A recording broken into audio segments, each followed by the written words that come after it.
Google AI data center hub ಕರ್ನಾಟಕದ ಕೈ ತಪ್ಪಿದ್ದು ಹೇಗೆ? ಆಂಧ್ರ ಪ್ರದೇಶದ ಐಟಿ ಸಚಿವರಿಗೆ ಇರುವ ಬದ್ಧತೆ ಕರ್ನಾಟಕದ ಐಟಿ ಸಚಿವ ಪ್ರಿಯಾಂಕ್ ಖರ್ಗೆಗೆ ಯಾಕಿಲ್ಲ? ಆರ್ಎಸ್ಎಸ್ ನ ನಿಷೇಧ ಮಾಡಲು ಅತ್ಯುತ್ಸಾಹ ತೋರುವ ಸರ್ಕಾರ ಉದ್ಯೋಗ ಸೃಷ್ಟಿ ಮಾಡಲು ಪದೇ ಪದೇ ವಿಫಲವಾಗ್ತಾ ಇರೋದು ಯಾಕೆ? ಸರ್ಕಾರ ತನ್ನ ವೈಫಲ್ಯವನ್ನ ಮರೆಮಾಚಲು ಆರ್ಎಸ್ಎಸ್ ನಿಷೇಧದ ಗುಮ್ಮ ಸೃಷ್ಟಿಸ್ತಾ ಇದೆಯಾ?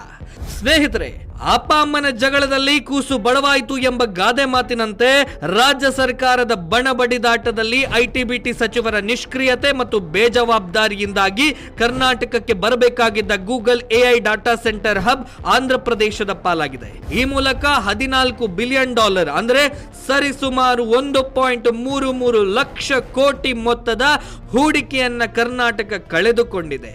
ಈ ಹೂಡಿಕೆ ಏನಾದ್ರೂ ಕರ್ನಾಟಕಕ್ಕೆ ಬರ್ತಾ ಇದ್ದರೆ ಕನ್ನಡಿಗರಿಗೆ ಸುಮಾರು 6,000 ನೇರ ಉದ್ಯೋಗ ಮತ್ತು 30,000ದಷ್ಟು ಪರೋಕ್ಷ ಉದ್ಯೋಗ ಸೃಷ್ಟಿಯಾಗುತ್ತಾ ಇತ್ತು.